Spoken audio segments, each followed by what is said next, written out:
ঠাকুর মা স্বামীজির চরণে আমার ভক্তিপূর্ণ প্রণাম জানাই। আজকে আমার বক্তব্যের বিষয় স্বামী বিবেকানন্দই ভারতবর্ষ, ভারতবর্ষই স্বামী বিবেকানন্দ। নিবেদিতা বলছেন, ভারতবর্ষ ছিল স্বামীজির গভীরতম আবেগের কেন্দ্র। ভারতবর্ষ নিত্য স্পন্দিত হতো তার বুকের মধ্যে, প্রতিধ্বনিত হতো তার ধমনীতে। ভারতবর্ষ ছিল তার দিবার স্বপ্ন, ভারতবর্ষ ছিল তার নিশীথের দুঃস্বপ্ন।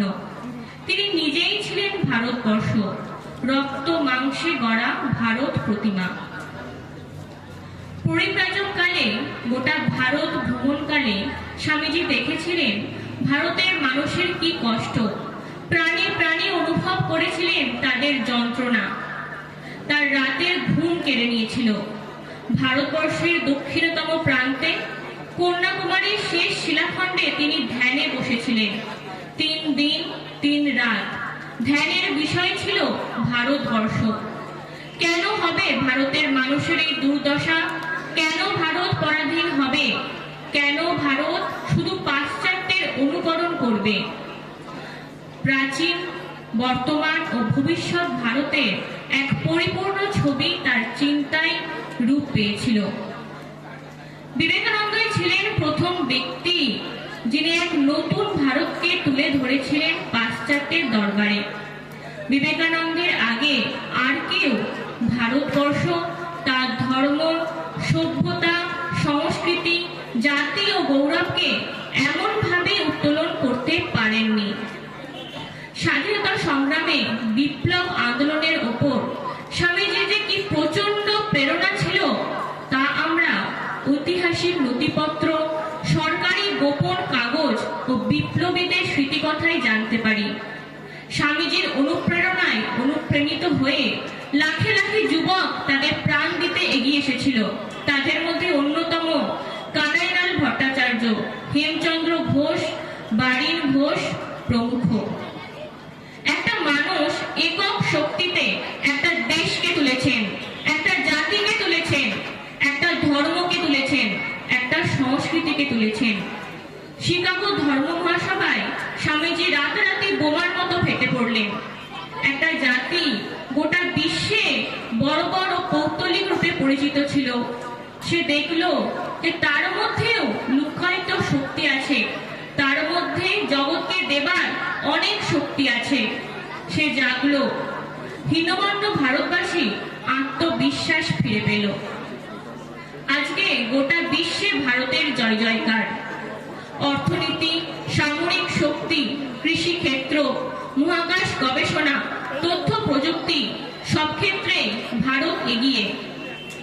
স্বামীজির স্বপ্নের ভারত সফলের পথে। স্বামীজি বলেছিলেন, নতুন ভারত প্রাচীন ভারতের গৌরবকেও ছাপিয়ে যাবে। সেই কথা সত্যি হচ্ছে। ভারতবর্ষ কিন্তু পৃথিবী জয় করছে আধ্যাত্মিকতা দিয়ে।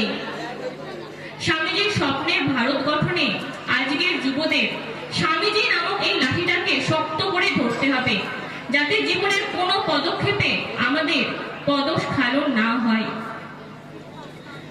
ভারতবর্ষ স্বামীজির কাছে শুধু জন্মভূমি ছিল না, ছিল পুণ্যভূমি, তীর্থস্থান। ভারতের প্রতিটি ধূলিকণা তার কাছে পবিত্র। তাই যখন মিস ম্যাকলাউড স্বামীজিকে প্রশ্ন করছেন, স্বামীজি, আমি কিভাবে আপনাকে সবচেয়ে বেশি সাহায্য করতে পারি, স্বামীজি উত্তরে বলেছিলেন, ভারতবর্ষকে ভালোবাসো। ভারতবর্ষ যে তার কাছে কি ছিল, ভগিনী ক্রিস্টিনের এক উক্তিতে আমরা বুঝতে পারি। তিনি বলছেন, আমাদের ভারত প্রেমে জন্ম হয়েছিল ঠিক তখন যখন স্বামীজির সেই অদ্ভুত কণ্ঠে আমরা শুনেছিলাম সেই প্রথম কথা, ইন্ডিয়া। 5 অক্ষরের এই ছোট্ট শব্দের মধ্যে যে এত কিছু ভরিয়ে দেওয়া যেতে পারে তা একেবারে অল্প অল্প নিয়ম। তার মধ্যে ছিল ভালোবাসা, আবেগ, আরাধনা, অনুভূতি, দুঃখ, দেশপ্রেম ও আবারও ভালোবাসা। একটা পুরো গ্রন্থ হয়তো অন্যদের মধ্যে এমন অনুভূতি এনে দিতে পারে না। তার সেই অদ্ভুত কণ্ঠে এমন জাদুশক্তি ছিল যে তারপর থেকে সেই মানুষটার চির আকাঙ্ক্ষিত ভূমি হয়ে উঠত ভারতবর্ষ। স্বামীজি এক জায়গায় বলছেন, আমি কনডেন্সড ইন্ডিয়া, ভারতবর্ষের ঘনীভূত রূপ আমি। ভারতবর্ষকে ভালোবেসে স্বামীজি হয়ে উঠেছিলেন স্বয়ং ভারতবর্ষ। তাই রবীন্দ্রনাথ রোমানোলাকে যথার্থই বলেছিলেন, if you want to know India, read Vivekananda. তাহলে আজকের যুব সমাজ কি করবে? তারা স্বামীজিকে পড়বে, স্বামীজিকে জানবে, বুঝবে স্বামীজি আমাদের জন্য কি কষ্ট সহ্য করেছেন। স্বামীজির বাণীতে অমোঘ শক্তি আছে, তার বাণী সাহসিকতার বাণী, বীর্যবত্তার বাণী। Nothing is negative in him, everything is positive. ওঠো, জাগো, সাহস অবলম্বন করো, এই তার বাণীর সার কথা। তার বাণীতে কান্না নেই, হাহুতাশ নেই, আলস্য নেই, ভোগের কথা নেই, আছে শক্তির কথা, সাহসিকতার কথা, ত্যাগের কথা, আত্মবিশ্বাসের কথা, সেবার কথা। তিনি বলছেন না, তোমার মধ্যেই অনন্ত শক্তি আছে, এটা বিশ্বাস করতে হবে, তারপর কাজে লেগে পড়ো। সঙ্গে সঙ্গে আমাদের প্রত্যেকের মধ্যে স্বার্থপরতা কমিয়ে আনতে হবে, আর সহানুভূতি ও ভালোবাসার ভাব বাড়িয়ে তুলতে হবে। শেষে ভগিনী নিবেদিতার সেই কথা বলি। তিনি বলছেন, আজকের এই উৎসবে ক্ষণিক উন্মত্ত হতে আমরা সমবেত হইনি।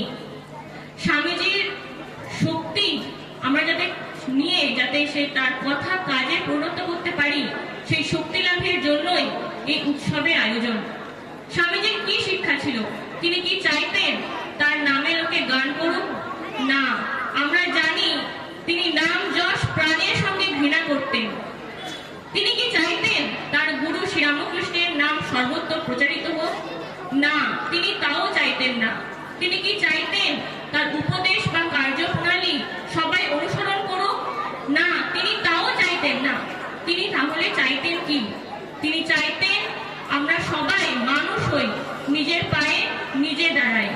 তাই সবশেষে মায়ের কাছে স্বামীজির শেখানো সেই প্রার্থনা করি, মা, আমার দুর্বলতা, আমার কাপুরুষতা দূর করো, আমায় মানুষ করো। জয় স্বামীজি।